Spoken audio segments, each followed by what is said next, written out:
Tito, we're bringing it back to you. In fact, you brought it back to Tito. His blood feud with Greg the Hammer Valentine, the worst Intercontinental champion. Hot tweet.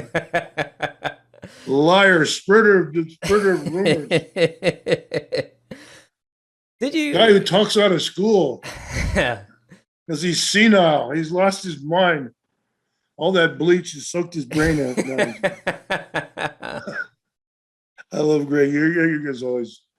Greg was always cool. Man, if I can ever get Greg Valentine on here, I will. If anyone knows his contact information, please send it to me because I'll get in touch with him and bring him on. Did you ever watch any of the matches with Greg Valentine? Because I know you were in the ring with him. I know you were sort of, almost phantom tag team champions where you never lost the belts and you're still champions after 50 years. But did you ever actually just watch him in the ring as a fan? Because he was a slow starter, as Gorilla Monsoon always used to make mention of.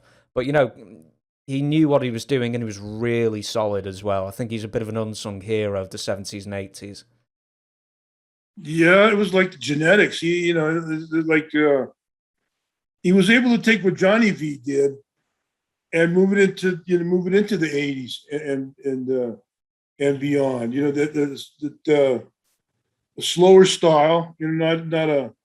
Obviously not a British bulldog or a high flying style, but he could do the moves and the down, and he would get the credibility. So if you're able to establish yourself and do what you do and stick to your guns, you establish that type of credibility.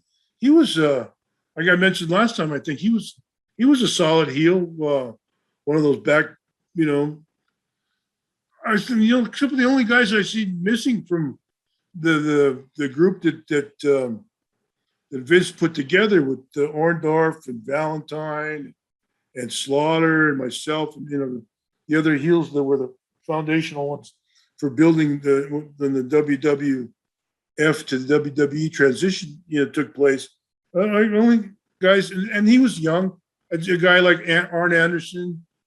And he went into the territory after eventually anyway. Mm-hmm. So he was another, but only most of the building blocks, were there. And then all the other guys came later, the Adonises and Patera came back and, different type of guys, But, he started with he was a strong foundational piece where he could, he'd drawn money everywhere too. With the bottom, whether his style or his talent. People believe maybe it was reminiscent of Johnny V or something like that. But they bought the style. They bought him and they bought everything, everything about it.